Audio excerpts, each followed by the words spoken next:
can try and go ahead and kill the prisoner horde. That can be a bit of a pain. ABD, I'm at New Game Plus 1-4 boss. Ah, King of Lance. Well, I'm not sure how much damage I'll be able to do, mate, but I can try and give it a go. It's not getting too late. There we go. I think we can just be a bit of a pain with the old magic attacks. Surprisingly enjoyable watching co-op Souls. Yeah, I'd like to do more of it. With me actually co-oping, you know? Like me being so what you might want to do, Mew, is if you just pick up the key.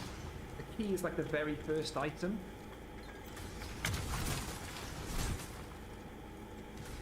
Yep, and then come back. If you're not feeling up for rolling that, mate. Oh, Ninja, mate. Nice one, buddy.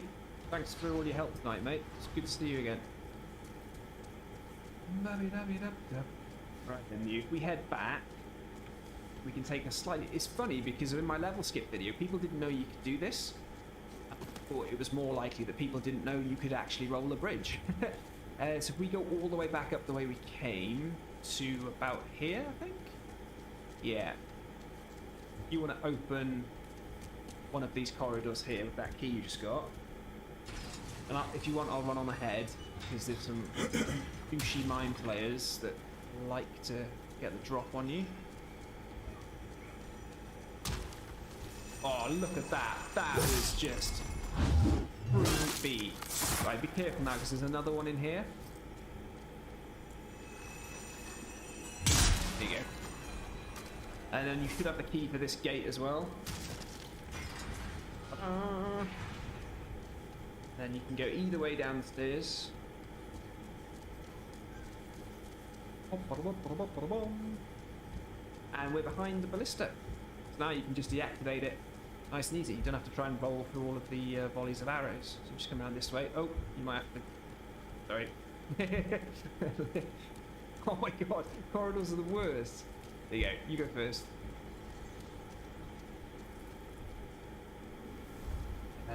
You might want to get this. There's items on the bridge you might want to pick up, mate. There's loads of like soul items, and there's a clever rat's ring as well, which you might want. You might want to use it for hyper mode.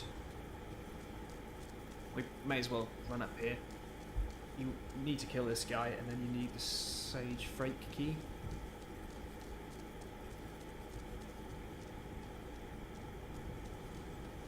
If you want, Mew, before we kill a boss, we can run back through and you can free Sage Frake.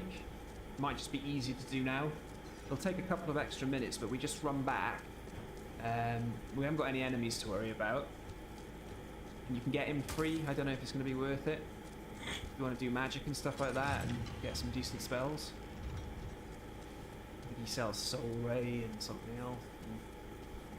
And all the good stuff. Let's do that then. You grab the key here. Tell you what, get a key. Key. It's key. You grab that.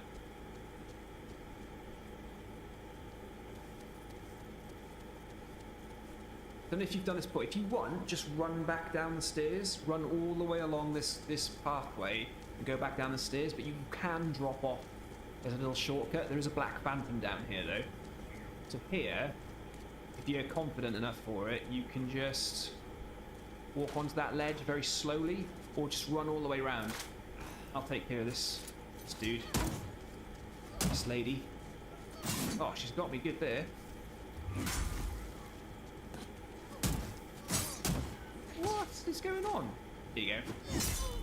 I got a bit cocky there, sorry. I thought I was just going to go and pancake her.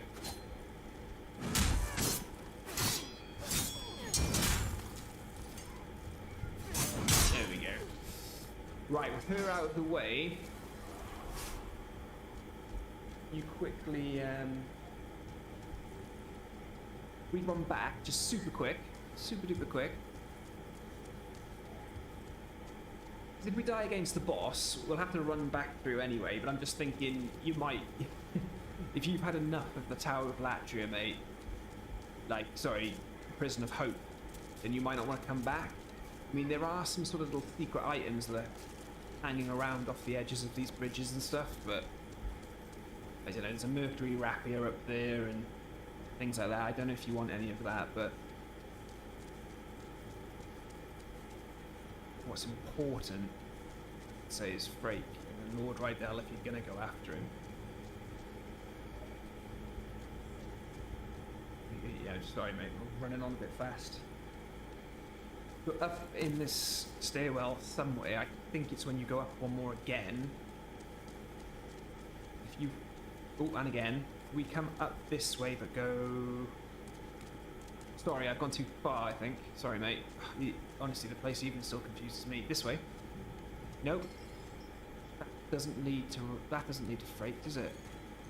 Sorry, mate. Let me just...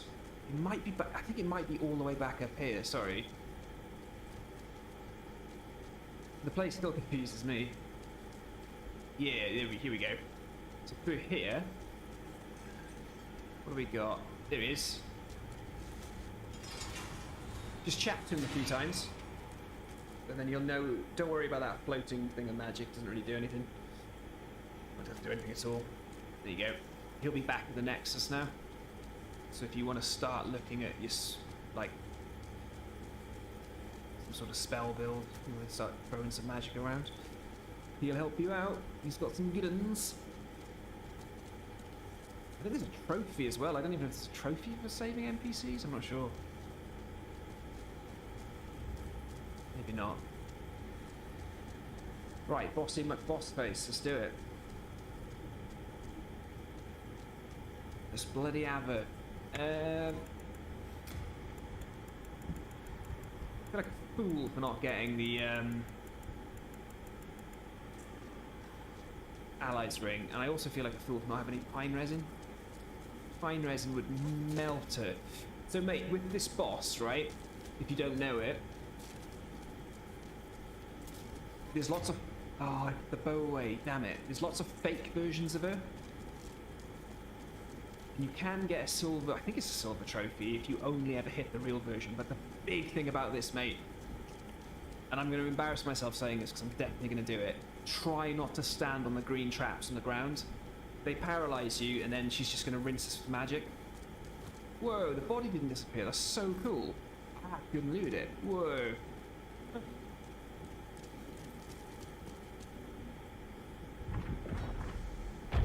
Yeah, so with this, and just, if you...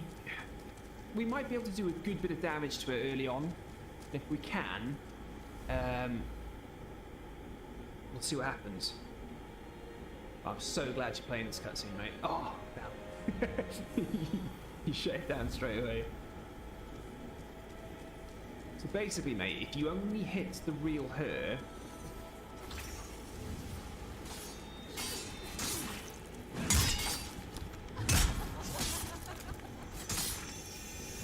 Sorry, man, I wanted to try and get her.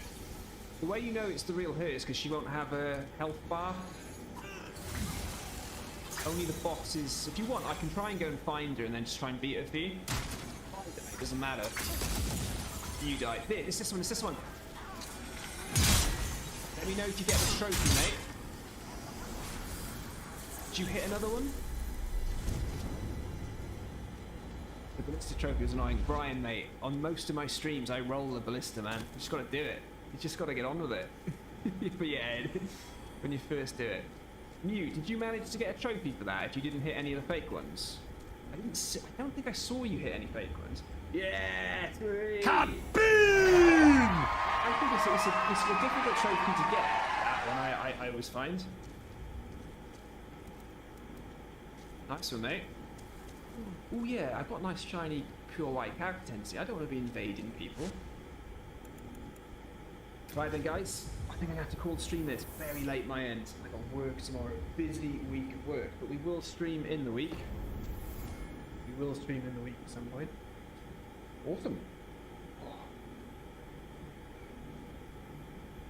Thanks very much, Guy. And yeah, maybe next stream I'll try and help people out with some of the stuff they need doing. Maybe that's the way to do it. Maybe that's what we'll try.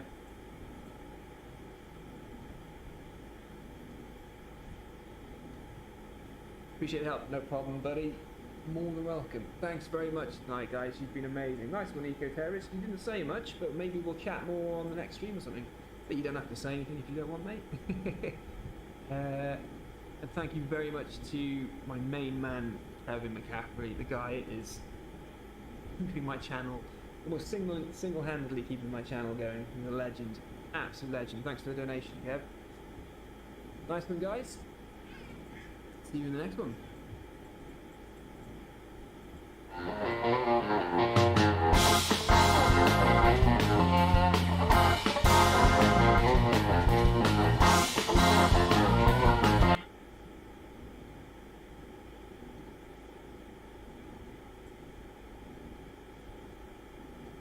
Which take place at a mental structure of reality, and even at an integral structure of reality, to which they become self-identical with certain psychological states. So in this particular instance, if you look to the Far East, you look at the Vedanta Dharmic traditions, right? When you're looking to the Far East, if you're looking at Brahman, you're looking at Buddhism, God is self-identical with the actual ground of psyche. God is considered the fundamental ground condition of the psyche. And God is considered a self-evident reality because you cannot deny the existence of God without denying the existence of your psyche. Okay. So when you actually anchor this back into like thinkers such as Arthur Schopenhauer borrowed a substantial amount of this information from the Far Eastern traditions. So Mike? It becomes the actual, yes. Okay, I just want to make sure that nobody gets lost here, and there's a whole bunch of stuff that just got thrown out rapid fire. Sure. When somebody says that God is identical with the actual ground of psyche, I don't know what the actual ground of psyche is. I don't know anybody who has actually demonstrated what the actual ground of psyche is. And I think that, in my view, is a situation where someone has confused a metaphorical or a what's the right word? A construct that we use to describe something that happens, and they are kind of like anthropomorphizing it. Because to me, if the ground of psyche is like, let's say, just the brain, well, the brain is me. There's nothing, no reason, there's no evidence to point to something outside of the brain, or that who I am persists beyond the brain. And so, can we do a better job of saying, okay, within this view of theism, God is co-equal with the ground of psyche, but that doesn't tell anybody anything. So can we get to a clearer definition? And by the way, I want to make sure, and hang on. By the way, I don't want like a dissertation on 20 different versions of theism. I'm interested in what you actually believe and why. Sure, I'm getting to that. So first, I think that there's a couple of false conflations in the presentation of your argument. I'm going to try to take everything that you say charitably, because I'm not going to be like the traditional theist that just basically asserts things dogmatically. Consciousness is the one thing in the world that cannot be an illusion. Sam Harris is on board with this. So consciousness is self-evidently the case. Okay, hang on. If you did not, Mike. So this goes back to Renee. Mike, I got to pause again for this. I'm going to let you finish. I don't give a flying fuck what Sam Harris is or isn't on board with, and nobody that you cite by name, whether it's Einstein, Schopenhauer, whoever, that's not going to have any impact on me at all. I only care about the definitions, the evidence for it, etc. Now, I'm of the view that consciousness is a product of the brain, and I'm fine with something like the cogito, I think, therefore I am, being a demonstration that at least there must be a me to fool. However, as Hobbes pointed out, that's contingent on the primacy of reason. So I just don't want it to be confused here. Let's take your primacy of reason. Let's take the ergo cogito sum, and let's backtrack to what you just said about the brain. So in this particular instance, this is why we have to deal with things from the primacy of consciousness and not the primacy of objective reality, because we run into contradictions. And the reason being is because brains are actually discovered in the mind. We have a mind first before we cut open skulls to make an observation. But what it is that when we cut open a skull to make an observation, we have a series of electromagnetic radiation shining through what we ostensibly refer to as the evidence of the senses. It gets processed through whatever mechanisms are unfolding in that process, and then suddenly it prompts a visual construal as to what we might interpret post facto as a brain. But the brain, by the time that we encounter it, is already a structure of consciousness presenting itself to consciousness. But that's no. That's true for everything, and the evidence that the only thing, I mean, we're not going to beat the problem of hard solipsism here. So when we're talking about, yes, before we could actually find and touch and see and probe a brain, our brains, which the evidence seems to show produce our mind, or the thing that we call our mind, or that does our thinking and the analysis of sense data for us, it was shielded from us, but that doesn't change the fact that this is the thing that's doing that work. Well, this is the thing, Matt. The problem with that is that's a praxeological leap of faith that is presumed in the scientific method. And what I mean by that is that in order for science to actually unfold in a rational way, there are certain presuppositional beliefs that we actually have to have about the scientific method in order to get at the data. One of them is that hard solipsism is not possible to basically take as a stance because it undermines the entire scientific endeavor. But what no, is that you don't have. No. I'm sorry, but that's just wow. We don't have to assert that it's impossible. We just have to not be able to do it currently. If somebody can solve the problem of hard solipsism, and I don't think that they can, I think that we've demonstrated that reason is not going to let you do that. Just, through the countless views of, hey, you have to have a primacy of something, and right now it's reason. But the fact that we can't, science isn't saying, by the way, there is no supernatural. What they're saying is we don't have the ability to investigate and confirm the supernatural's impact on reality. So there's a difference between methodological naturalism, which is a pragmatic a treatment of this, and then philosophical naturalism, which is an assertion that I don't hold to. So there's a couple of problems in the things that you basically said. There's a lot for me to unpack. Let's take the idea of naturalism, and this is one of the reasons why I think that you and I actually need to have a conversation in front of a university or someplace, because I don't really think that you're used to being able to talk to people that can hang with you at the level that you deserve to be hanging with, and I don't think that you're used to being able to communicate with a theist that's at my level. I think we deserve to actually have the conversation. And hang on. I don't know who you are at all, Mike, and I'm not saying, maybe the show isn't the best place to start with all this.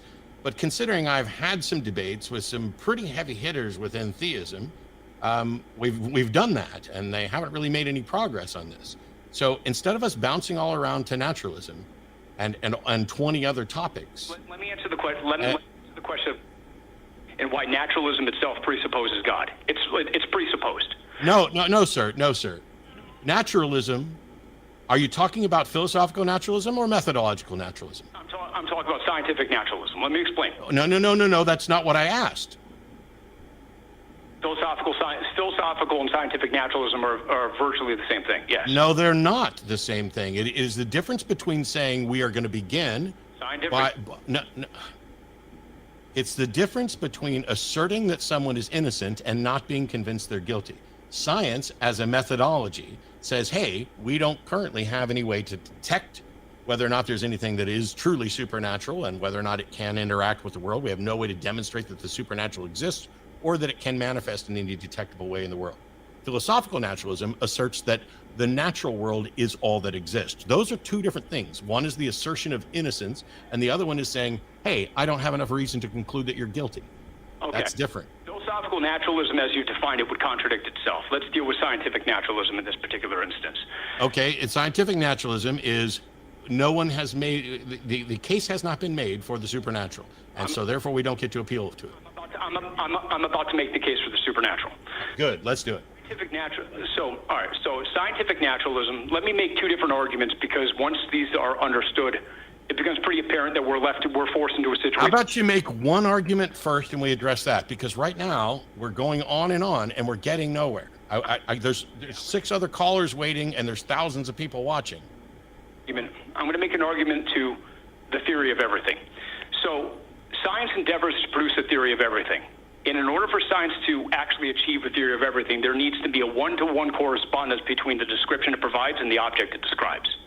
Now, the fundamental language which science attempts to or endeavors to describe things in terms of is mathematics.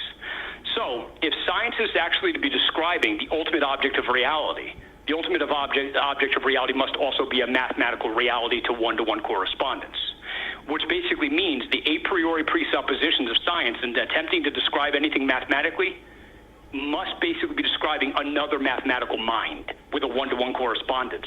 And if that's the case, it's describing another mathematical mind with a one-to-one correspondence, that is precisely the limit of what scientific knowledge could ever produce, is another mind. Okay, I'm going to sit here and point out that I took some notes, I reject absolutely, well, all right, let me not say it. I reject virtually everything you just said, and it's not particularly relevant because if scientists are looking for a theory of mind, it doesn't matter if scientists are ultimately flawed in their attempt to find, or sorry, a theory of everything, in their attempt to find a theory of everything. Maybe there isn't a theory of everything. Maybe this endeavor of theirs to find a theory of everything is a fruitless, pointless, mistaken search.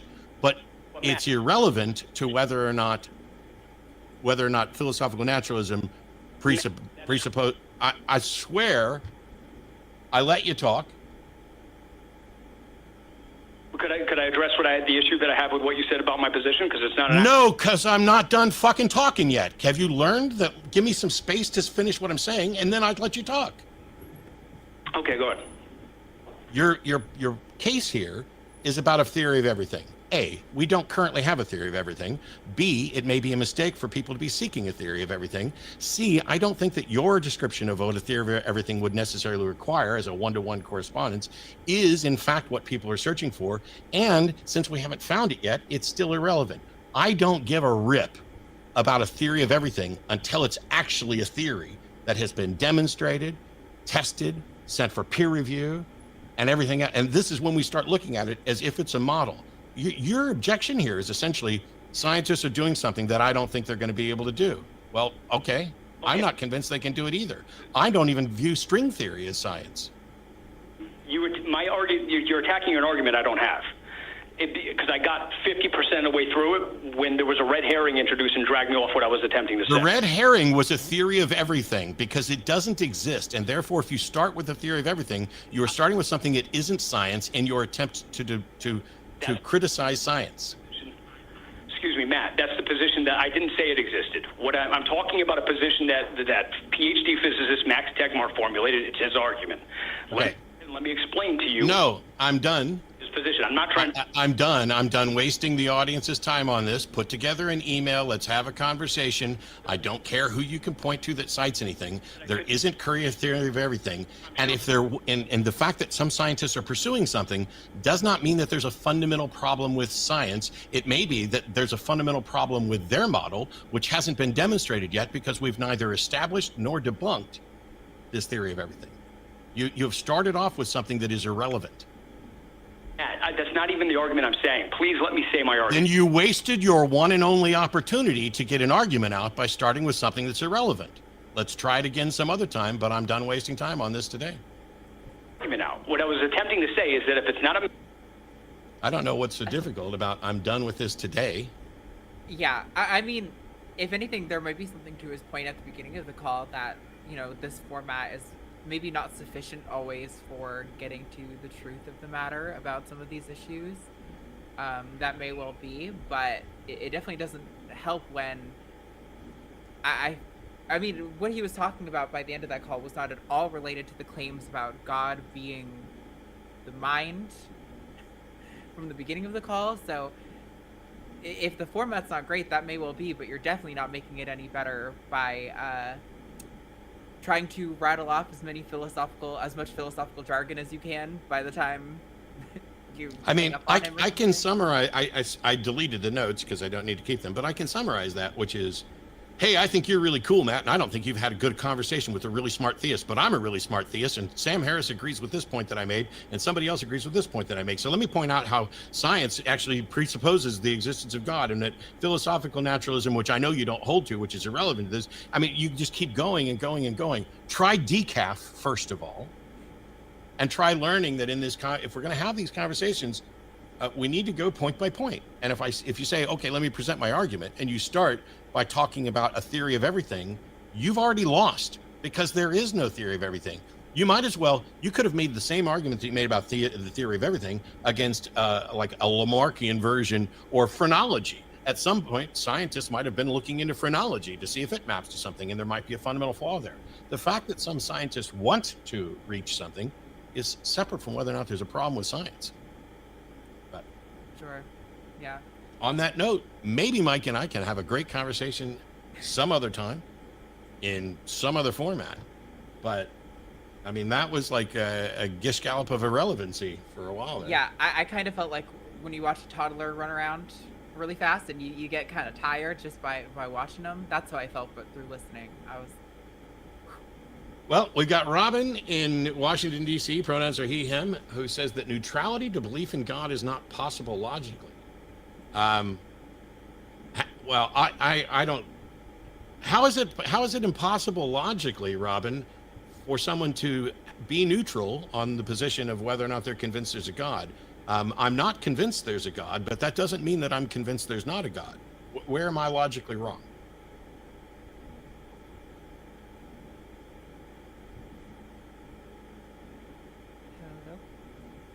Robin, did you go off and take a nap? Oh, I'm sorry. I might have cut out. Am I good now? Yep, you're here. Welcome. All right. Sorry about that. Yes. So, yeah, the position that no one is neutral towards God. Yes. So, everyone operates under a metaphysical framework, meaning that they're going to operate under a set of assumptions or a set of beliefs that they hold to that are going to answer questions such as, what does it mean for things to be facts? What does it mean for things to be true, false, possible, impossible, etc.? Everyone's going to be operating under some metaphysical framework. Well, I wouldn't call it a metaphysical framework. I'd call it an epistemological framework. No. Metaphysical, what does it mean for things to be facts? That's ontology. Or things to be possible or impossible. That's ontology, not epistemology. So metaphysical framework, that is what, generally speaking, that's what we're going to be talking about when it comes to how people operate. So everyone operates under some metaphysical framework, even if they cannot fully articulate it. Now, sure. The nature of metaphysical frameworks, whatever framework that they hold to, if they believe that their framework is true, then they're going to be forced to reject anything that is not the metaphysical framework that they hold to. So when it comes to belief in God, God is in the category of a metaphysical framework. So, Robin, rejecting a claim does not mean accepting its contrary. I can reject, so like somebody can come and tell me that Arden committed a crime, and I can say, I do not believe that because the burden of proof hasn't been met yet. But that is not equivalent to me saying Arden is innocent. That's not what I'm talking about. I said if you believe something is true, then you're going to believe its negation is false. It's logically necessary that you have to believe its negation is false. Yes, but I'm saying if I'm not convinced that something is true, that does not mean that I'm convinced that it's false. Wait, we lost him.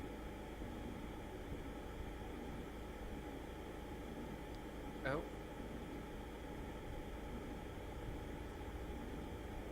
Well, I guess we just lost the call. So I will, in case he calls back, stand moderately corrected because I misheard him. And so I suppose it is a metaphysical framework as to whether or not, or as to the definitions of what is or isn't a fact. But the position on God is about epistemology, not ontology. And so God is a claim, and you have some framework that determines whether or not you are convinced that that claim is true. And the mere fact that I'm not convinced that claim is true does not mean that I am in fact convinced that it's false. If I am convinced that it's true, I cannot then also be convinced it's false. But this is why we use propositional logic. The proposition is some God exists. You either accept that or you reject it. But if you reject the proposition some God exists, that does not mean that you accept the contrary proposition that no gods exist. Yeah, by that standard, you would have to spend your entire life debunking every asinine thing that people claim to believe in. Because if you don't believe it, then it must be you're rejecting it, and you have some sort of burden of proof there. Yeah, and to be fair, I'm not neutral towards a God. I'm not saying that I'm stuck 50-50. I'm saying that I am not convinced that a God exists. I'm open to being convinced. I am not convinced that God exists. And for any given God that I maybe haven't heard of or whatever else, I may also not be convinced that God doesn't exist. But there are gods that I am convinced don't exist if they have properties that contradict nature. Hopefully, we'll get that call back. But if, as I mentioned, you haven't been keeping up with all the shows that the atheist community of Austin produces through the Atheist Experience Network, we've got a new feature here, which I think everybody's loving, that gives us a giggle just in case you missed something. So here's what you might have missed this week. So the new thing is jump humping, which is a soak, but you get your friend to jump on the bed while you're doing it, so that they're the ones doing the motion. So as not to offend God. Whether you think chocolate tastes good because you Yeah. like the taste of chocolate, or chocolate tastes good because the chocolate man is the creator of the universe. Instead, like- you have to like chocolate because it's the best. I hear it's a really tiny holiday, anyways. But you know, Well, you know, it's colder, so you know there's bound to be some shrinkage. If he's given us something interesting to grab onto with our little teeths, let's see where it takes us. Okay? That's true. And before anybody says anything about the little teeths, Johnny still has his baby teeth, and we're not going to shame him for that. I don't want to beat up on anybody unnecessarily, especially if their view of it is, well, it's atheism with some extra steps. Okay. Everything is atheism with some extra steps. Put the spirit can on. Thank you for that. Okay, we're gonna put our hands on here. Was that? Oh, there's the hand. Sorry, it takes a little bit to get over there. Come on, I gotta put my hand on here. There we go. There we go. Okay.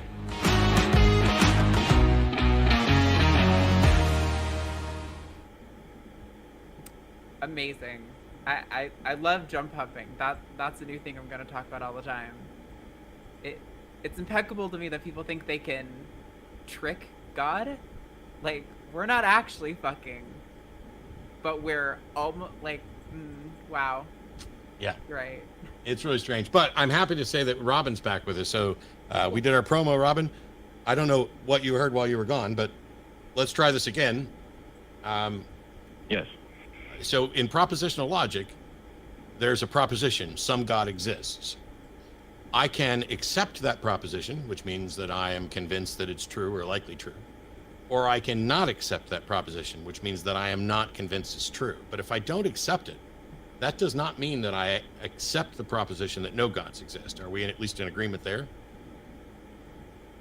Yes, I'm familiar with that. Yes, but I'm talking more on the grounds or on the basis that whenever we're operating, we're operating under a metaphysical framework. Okay. I don't see how that changes. So the thing here is you're claiming that neutrality toward God is impossible. And I just described, well, I don't know. What I described may not be neutrality in the way that you think about it, but we just acknowledged that it's possible for someone to not be convinced that a God exists and for them to not be convinced that that God doesn't exist. Now, if you're talking about a different type of neutrality, then I guess we need a definition of that. Oh, okay. I didn't. So when you said that, I agreed to something, but that's not what I meant to agree to. So I take back my agreement to what you just said then. So there's a proposition that some God exists, and some people will accept that proposition, and some people will not accept that proposition. Can we at least agree with that? Yes. And those are the only two options. You either accept the proposition or you do not accept the proposition. Correct. Now, for the people who do not accept the proposition, some of them may also accept the contrary proposition that no God exists, but not all of those people have to accept that, correct? Well, that what you just said is not true if we're going to conceive of God as some sort of an ultimate metaphysical grounds for things. I'm sorry, but what God is or how you conceive of God is irrelevant to that question. Yeah. This is about, for the category of people who do not accept proposition A, some of them may accept proposition not A, and some of them may also not be convinced of proposition not A. It is possible to be, like, for example, proposition O.J. Simpson murdered Nicole. It's possible to not be convinced that that is true and to not be convinced that that is false, correct? Yes. Okay, that's all I'm saying. Why is it that the proposition some God exists is different in your scenario than one about a murderer? Because God is in the category, at least the one I'm talking about, is in the category of a metaphysical context or worldview. And so if everyone has a worldview or metaphysical framework, then then whatever framework that they hold to being true, then every other framework they're going to have to reject as being false. If you hold that X is true, then you have to believe not X is false. I agree, but not being convinced that a proposition is true does not mean that you must be convinced that it's false. If you're convinced that a God exists, you can't simultaneously be convinced that it doesn't exist, because that would be irrational. But if I'm not convinced that a God exists, I can also not be convinced that that God doesn't exist. Yeah, but you understand that if we have, so, okay, I'll just walk through this. So when I said earlier that everyone has a metaphysical framework, a framework of reality, so ultimately going to answer questions like what does it mean? Why are facts the facts? What does it mean for things to be true, false, possible, impossible? You accept that everyone has a metaphysical framework that they're operating under, right? I don't know that that's necessarily true, or how it changes this, because I'm talking about propositional logic.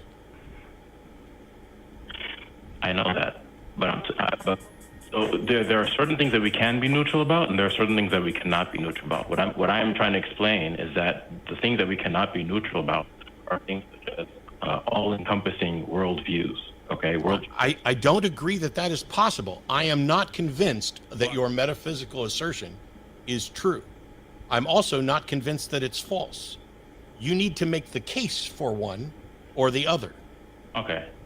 I'll do so by analogy. So do you agree that in order for an ethical framework to make any sense at all, that we need to have a meta-ethical framework, which is going to answer questions like, what does it mean for things to be good or bad, or that we should or should not do things? If we don't, I don't know. I don't know, and I don't know how that's relevant to what we're talking about, because we're not talking about an ethical framework. We're talking about whether or not a God exists. A God is a proposition about something that is either real or not. I'm comparing a metaphysical framework to a meta-ethical framework, and just this scope is a scope in this analogy, okay? It won't make any difference because analogies aren't perfect. Why can't you stick with the one? What is this? What is it special about God that says you cannot be both not convinced it exists and not convinced it doesn't exist? What is special about a God? Because he's in the category of a metaphysical context, which... You've said that 3 or 4 times. Did you think I missed that? Please explain it. Just stating it is not an explanation. That's why I'm giving an analogy. I don't want an analogy. I want you to explain how God is excluded from the basics of proper fucking logic. Okay. If we don't have a metaphysical framework that's going to answer questions like, what does it mean for things to be facts? And when you invoke a fact, then it's going to be meaningless, okay? Because we don't understand what does it mean for things to be facts. Same with things being false or possible or impossible, okay? Because they don't have a ground. Robin, I genuinely don't give a fuck. I agree that we have to have some understanding of what is and isn't a fact. I've asked repeatedly, and this is the last time I'm going to ask. What God are you advocating for, and why is that God exempted from not being convinced and not being convinced? Because then if you agree to that, and if God is a metaphysical context that's going to answer those questions, okay, then whatever metaphysical framework you hold to is either going to be the God framework or the not God framework. No, sir. That's an assertion about a particular type of God that you are declaring is required because you are using God as a grounding for a metaphysical framework. But I don't accept that metaphysical framework, you see? I don't accept a metaphysical framework that is grounded upon God because there isn't sufficient evidence to accept that metaphysical framework. You're not focusing on what I said. All right. Then you should email and put up an argument, because this is making no sense to anybody, and we're all tired of hearing you say metaphysical over and over and avoiding the question. There is a proposition, and that proposition is some God exists. Are you going to define that God for us? I just did. I said that God is defined. No, sir, you did not. No, sir, you did not, and we're done. I said that multiple. Yeah, I mean, I've wouldn't moved on. a metaphysical framework, quote unquote, be composed of like claims? Isn't that kind of like, I don't know. Yeah. You can say that God is part of a metaphysical framework all you want, and that does not explain how your God is somehow exempted from. Well, it's really straightforward.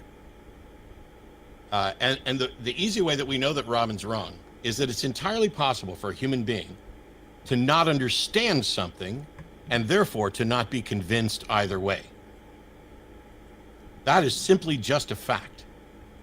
That there are, and that's probably what he's going to claim. Oh, Matt just didn't understand it. Well, if I don't understand it, then I am not convinced either way, which refutes your assertion that you cannot be neutral on it. I don't understand. But anyway, we got a bunch of callers waiting. Let's keep going.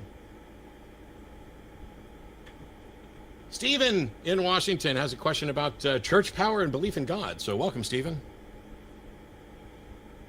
Hey, Matt and Arden. I was just speaking to you yesterday. Yeah, hey, Steven. You'd mentioned about potentially starting my own call-in show, and I went down to Target this morning with my daughter. She told me which headset to get, and she set up a Twitch account for me. So Hell yeah, that's awesome. Way to go. So the topic that I wanted to talk to you all about, so you always ask, what do you believe and why? I oddly enough, I'm more nervous talking about this than any other time that I've called in, but I am an Episcopalian. I believe in God and his son, Jesus Christ, and the Holy Spirit, and that I have a relationship with that God.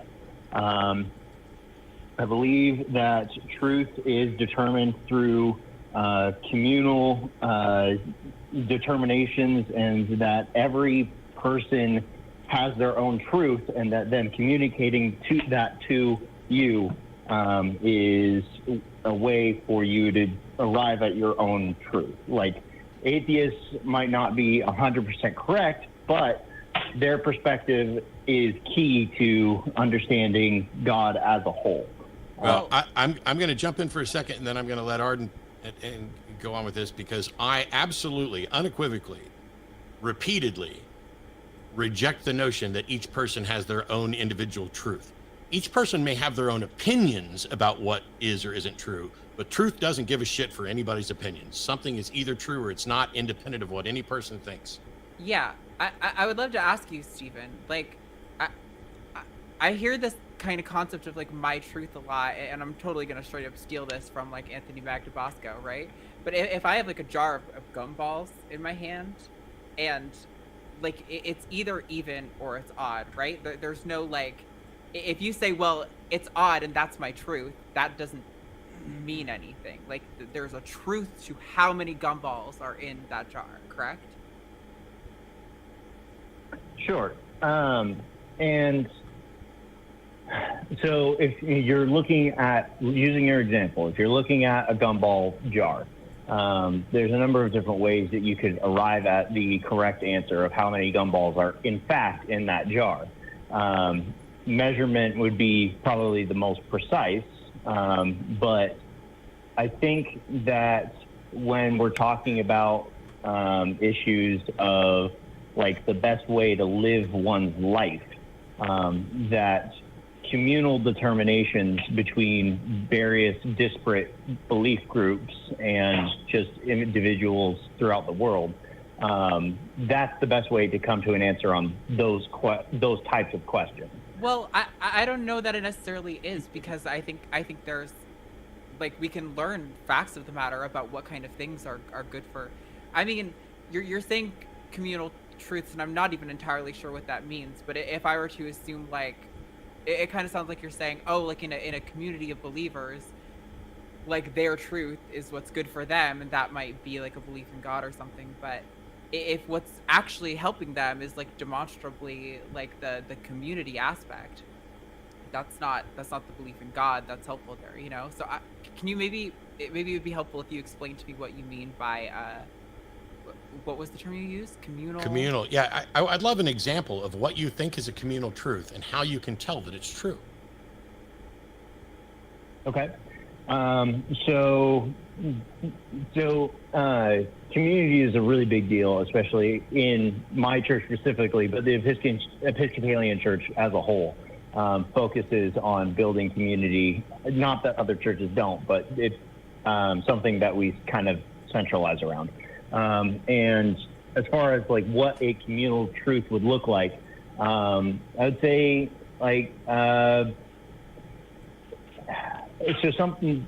Here's actually a really good example. I have been struggling with choosing a career path for a long time now, and I've landed in a position that I am like at my core happy with what I'm doing.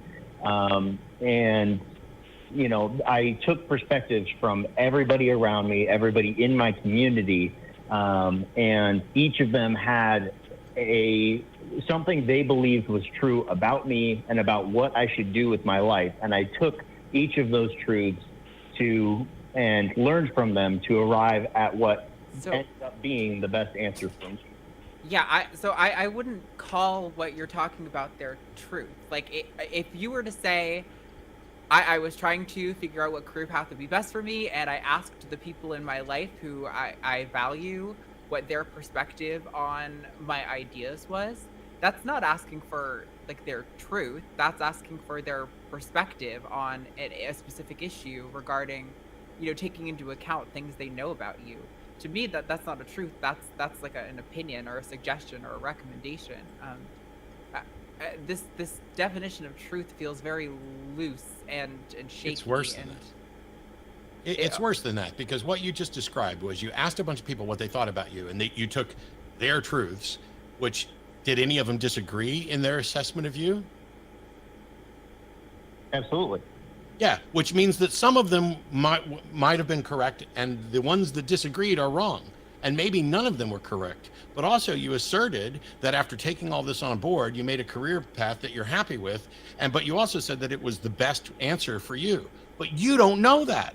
You have no clue whether or not this is the best answer or the right answer. You might just be rationalizing that, well, these are the people who convinced me, so I'm going to be happy with this. Absolutely nothing you have described in any way demonstrates truth. You have no idea if those people told you what they actually believe. You have no idea if their views about you were accurate or not. You have no way of telling who's correct and who's not. You have no way of saying that because these people told you this, it didn't actually influence your decision or your happiness about it. It's all self-reported. This is all just incredibly fuzzy thinking that has nothing to do with truth. Sure, I understand. I understand what you're saying. I mean, a core piece of this community I'm talking about is I know all of these people. If they, you know, departed from what has consistently been their perspective about me and about what would be best for my well-being, that would be kind of a red flag for me that they weren't being truthful. Why isn't it a red flag? Why isn't it a red flag that you don't care whether or not it's true? You just want their opinions of you to be consistent. Yeah, that's a red flag. You're not talking about truth. I don't think, like, if they gave you an answer like that was like super off the mark, you're like, well, that's not like based on things I know about you and recommendations you've given me in the past and our relationship together. That doesn't sound like a normal answer that you would give me. Like, to me, that's not like them being a truth. That could be a red flag of like a million different things going on. You know, maybe they're having a psychological break. Maybe they are being dishonest with you, or maybe you're like not understanding what they're saying. There could be a number of things going on there, but it's not like they're sharing a mistruth or their truth, or they're not being truthful. You're just talking about people's opinions about who you care about what's going on in your life. I don't think that has anything to do with a personal truth.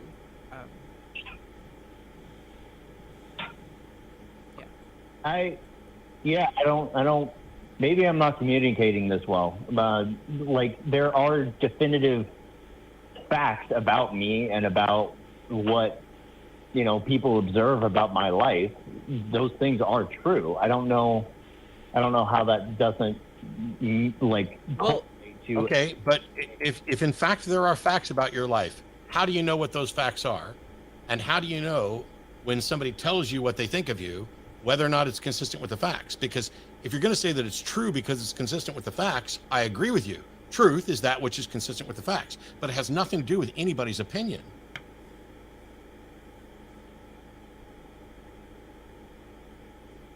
I mean, if we're talking about a lifetime of events that have happened over someone being alive, people have different perspectives on those things, and I feel like each of them is valuable to arriving at a. I agree, Sure, but each that of them doesn't is mean any of valuable. them are true. We're asking you, how do you tell which ones are true? I have a bunch of people around me, and they all have opinions about me. And some of those opinions might be true, and some of those opinions aren't true. I'm asking for how you find out what's true. And if you say, well, you look at the facts, I agree. But that's not what you talked about. I want to know what a communal truth is. How on earth can a community have a truth? How do you demonstrate what's true? Popularity?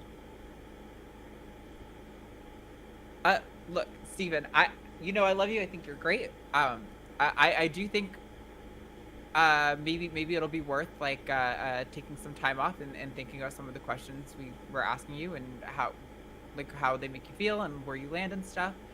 I do think it's really important though to like when we're talking about definitions about things that are really big like this, or concepts that are really big rather, definitions are really important. So like I think hashing out what we mean when we say truth is huge. And for what it sounds like from what you're describing is that you're, in my opinion, from my definition, understanding how these words are defined, you're conflating truth with opinion. Like I asked my stepdad for advice recently on some career paths and stuff, and he told me exactly what he thought, but I don't think he was sharing with me his truth. I think he was sharing me his opinions. If he sat down with me and said, listed the factual accomplishments